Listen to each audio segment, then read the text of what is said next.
Hello भाई and नमस्ते मेरे भाई लोग। टेंडरमैन ने आज एक भाई लोग हैं जो यार है वोल्टेक फूड डिलीवरी का काम करा है, जो कि एक सच्ची बात बताऊंगे। हर कोई के चीज सोच कर माल्टा में आ गया है यार, वो हटा के क्यों चेंज हो रहा है इस बीच इस जिस जो जर्नी हो, जो इस एक प्रोसेस के बीच में कि आदमी के सपने होगा मैं उड़ जाऊंगा या चीज खरीदूंगा अपने घर की, क्या करूंगा, ये करूंगा ये करूंगा।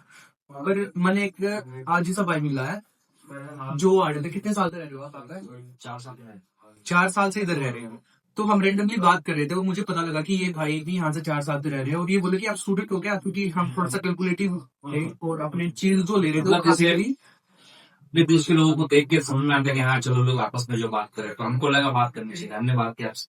तो उन्होंने हमें बताया कि आप स्टूडेंट हो, के जितने कैलकुलेटिव। तो मैंने इनसे पूछा कि भाई आप कितने साल से हो, तो उन्होंने मुझे बताया 4 साल। तो मैं आपसे एक बात पूछना चाहता हूँ, आप 4 साल हो गए आपको इधर, जब आप आए तो आपका सबसे पहला सपना क्या था? माल्टा मैंने हाँ। ऑफकोर्स मैं झूठ नहीं बोलूंगा, हर किसी का सपना पैसा कमाना ही है। हाँ, लेकिन जैसे जब पहली बार जब किसी का वीजा लग जाता है, तो जब किसी का यूरोप का वीजा लगता है, तो हर किसी के दिमाग में ड्रीम में ये होता है, जैसे यहाँ से वो स्विट्जरलैंड जाएगा, या फिर क्योंकि शेंजन शेंजन वीजा एक ऐसा वीजा होता है जैसे हम यूरोप में जितने भी कंट्री, स्विट्जरलैंड, जर्मनी, फ्रांस, किसी को आईफिल टावर देखने जाना है, किसी को, मुझे भी जाना था। मैं जब मेरा वीजा लगा तो मैं बड़ा खुश था कि यार माल्टा तो जा रहा हूँ, अब धीरे धीरे कभी घूमने स्विट्जरलैंड भी चला जाऊंगा। आज तक नहीं किया, अभी का टाइम ही नहीं मिला, क्योंकि यहाँ की लाइफ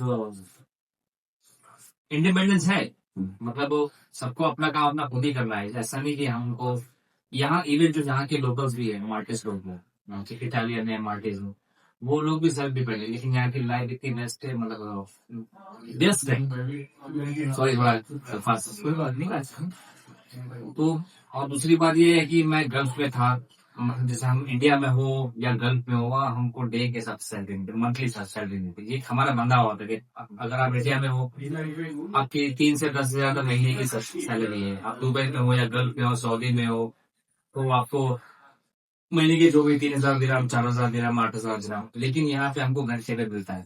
तो आपका जो सपना था पैसा कमाना था, हाँ, बट उस पैसे से आपने सबसे पहली चीज क्या खरीदी माल्टा में? मैंने मैं हकीकत बोलूं तो मेरे हाथ अनाज से झूठ नहीं बोलूंगा, मैंने अपने सपनों को तोड़ दिया है, क्योंकि मेरे पीछे मेरी फैमिली है। तो आपकी फैमिली में कौन कौन है? 3 बेटी है। 3 इंडिया। हाँ, 3 बेटी है, वाइफ है, मम्मी है, और मतलब 8 से 9 लोग हैं। तो जो आप अकेले हैंडल कर रहे हैं? मैं मतलब जिससे मैं ही कर रहा हूँ, तो अभी अगर मैं मेरे ख्वाब यहाँ पे आगे पूरे करूंगा, मैं यहाँ पे चलो, जैसे मैं लोगों को देखता हूँ, कुछ लौंडेबाजी होते करते हैं, यूरोप से आ गए, इंडिया से आ गए, 8 लाख, 10 लाख, 9 लाख, जो भी जैसा लगा के आ गए। आने के बाद वो ये भूल जाते कि यार उन्होंने पैसा, कितना पैसा लगाया है, कहाँ से किया है, उनके माँ बाप ने दिया है, जो भी जमीन बेच के कुछ भी। आने के बाद थोड़ा घूमना फिरना, अय्याशी करना, ये वो, या तो फिर कुछ खरीद लेना। अच्छा, मैं बीच में रोकना चाहूंगा, मुझे एक और सवाल पूछना है। जैसे आपका वीजा लगा, तो आप एजेंट के थ्रू आए थे या किसी और चीज के थ्रू हाँ, आए थे? दुबई में कंसल्टेंसी के थ्रू आया था। ठीक है, तो आपको यहाँ पे कोई रिसीवर मिला था, रिसीव करने वाला? नहीं, तो आपने रूम पहला रूम कैसे मिला यहाँ पे? मेरा एक फ्रेंड था, फ्रेंड जो ऑलरेडी यहाँ पे मुझसे 2 महीना पहले आ चुका था, तो मैंने उसके थ्रू, मैंने अरेंजमेंट मैंने उसको उस वक्त करवा दिया था, अच्छा, तो तो आपको कोई प्रॉब्लम नहीं हुई? प्रॉब्लम नहीं हुई।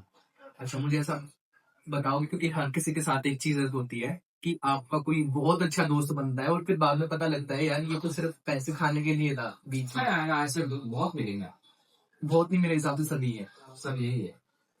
नहीं, लेकिन उसके चक्कर में हम लोग फिर अच्छों को पहचानना भूल जाते हैं ना, बिल्कुल सही हम कहा। सबको सेफ समझने लग जाते हैं उसके चक्कर में। एक्चुअली क्या होता है, इंसान जितना जज्बाती होता है ना, लोग उसको उतना दबा देते हैं। जैसे कि मेरी प्रॉब्लम ये है, शायद ये गुण मुझे मेरे पापा से मिले, कि अगर आपके ऊपर, आपको कोई चावल का कोई दाना भी खिला देना, तो मेरा फर्ज बनता है कि मैं, जब मेरा वक्त आएगा ना, मैं चावल की पूरी डिश से सामने करता हूँ। तो अब ऐसा है कि मैं, जैसा आपको पता है कि मैं मेरे फ्रेंड के रूम में आया, तो एक अकेले की उसका मेरे पे, मैं इस चीज को कभी नहीं बोल सकता। यूरोप में 2 महीने विदाउट रेंट मैं उसके रूम में रहा, उसने मुझसे कभी मांगा नहीं।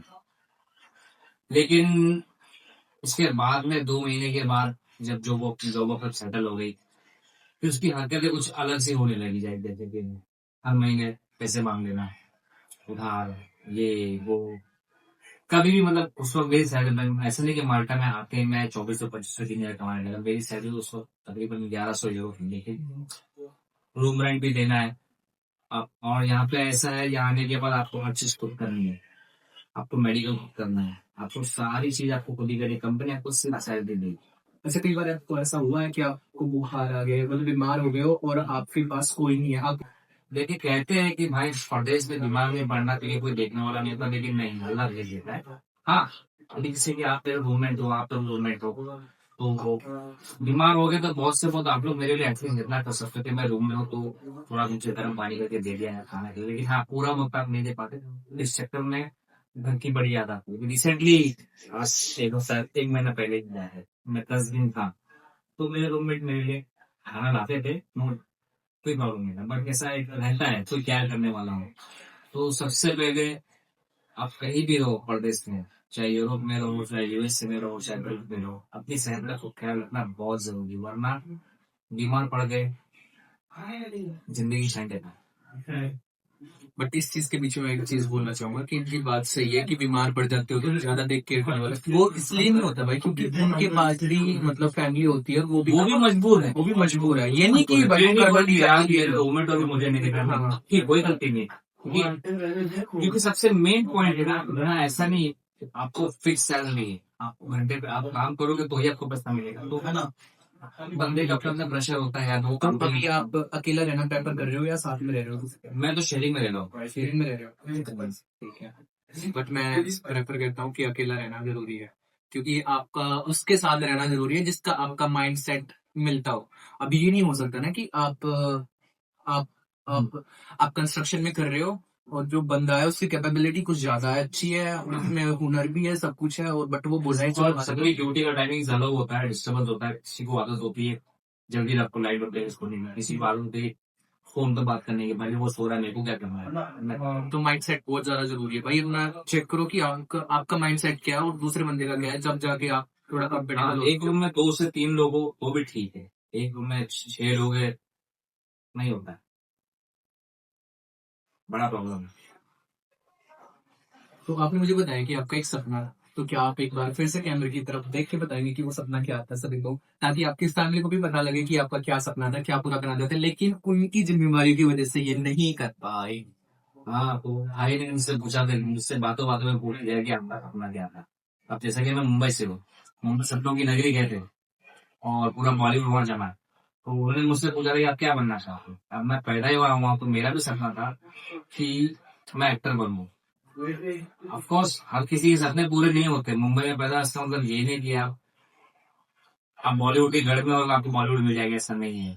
हजारों और लाखों लोग बैठे टैलेंटेड, तो हर किसी का सपना पूरा नहीं होता, मेरा भी नहीं हो पाया, क्योंकि भी एक तरफ मेरा या तो मैं ड्रीम पूरा करूं, जैसे वो क्या कहते हैं रियलिटी शो में दिखाता है बंदा, या तो फिर बायोपिक बनती है कि बंदा सब कुछ छोड़ के बस अपने सपनों में लग गया है, अगर एक्चुअली ऐसा नहीं होता है, बहुत मुश्किल होता है भाई।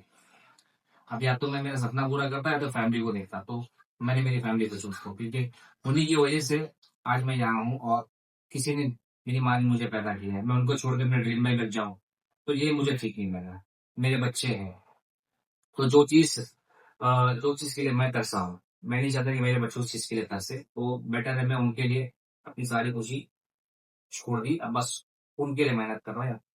तो आप मुझे एक बार फिर से कैमरे की तरफ देख के बता सकते हो कि आप क्या काम करते हो, क्या उस काम में ज्यादा प्रॉब्लम है, कैसा आपका मैनेज हो जाता है, या दिक्कत कितनी है, और ये भी बताओ कि आप पैसे कैसे कमा रहे हो, ताकि आपकी फैमिली जो ऐसे उड़ा रही है नहीं, तो उसे थोड़ा सोच ये- समझिए, ये- क्योंकि ये- यहाँ पे ये पैसे गलत बात कमाना है। बहुत ऐसा- ही ज्यादा मुश्किल है, टू बी ऐसा ऑनेस्ट। नहीं है, ऐसा नहीं है, तो एक बार बताइए। मैं एक्चुअली ऐसी न्यूज मैंने बहुत देखी कि यार बंदा परदेश में फैमिली पैसे उड़ा रही है, नहीं ऐसा नहीं। आपकी फैमिली मतलब जो संस्कार होते हैं, मैं हकीकत बताऊं, मैं मेरे बच्चों को अगर मुझे यहाँ तकलीफ होती ना, मैं मेरे बच्चों को बताता कि आज मैं गाड़ी से गिर गया, आज मेरे को खाना खाना लेट हो गया, मेरे को खाना खाना है, लेकिन बेटा मेरे पास टाइम नहीं, मैं काम में बिजी हूँ, ऐसा वैसा, मतलब मैं अपनी हर तकलीफ बताता हूँ। इससे क्या होता है पता है कि आने वाली जनरेशन, मुझे पता है मेरे बच्चे आने वाली जनरेशन, अगर मैं हर माँ बाप चाहते हैं अपने बच्चों को कि वो उनको आलू लुल्लू करे, अच्छी सहूलियत दे, तो किसी चीज की तकलीफ ना हो, लेकिन ऐसे में तो बच्चे लेजी हो जाएंगे। मेरे हिसाब से कम उम्र से उन्हें स्ट्रगल की राह दिखाते रहनी चाहिए, क्योंकि ये मैंने एक वीडियो देखे थे, जापान में ऐसे ही होता है। एक स्कूल है, वहाँ पे हर बच्चों को अपने माँ बाप के वीडियो दिखाई देते थे, किसी का बाप गटर साफ कर रहा है, किसी का ये, तो बच्चों में एहसास होता है कि हमारे माँ बाप हमारे लिए इतना करे तो हम उनके लिए कुछ ना कुछ करें। मेरा भी वही विचार।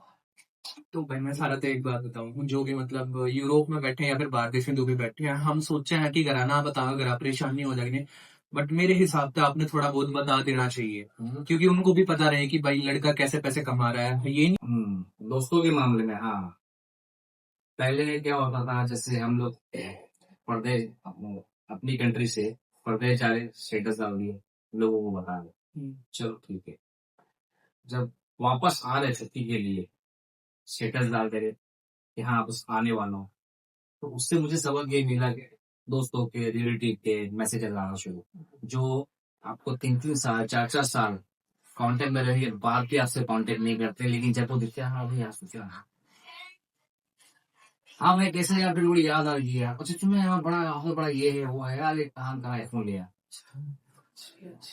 क्या पता ऐसा भी हो गया, वो अपनी लाइफ में बिजी हो गए हैं। नहीं भाई, ऐसा नहीं होता है, कितना भी कोई बिजी हो, सच्चे रिश्ते ना भाई हमेशा कांटेक्ट में होते हैं, हमेशा होते हैं।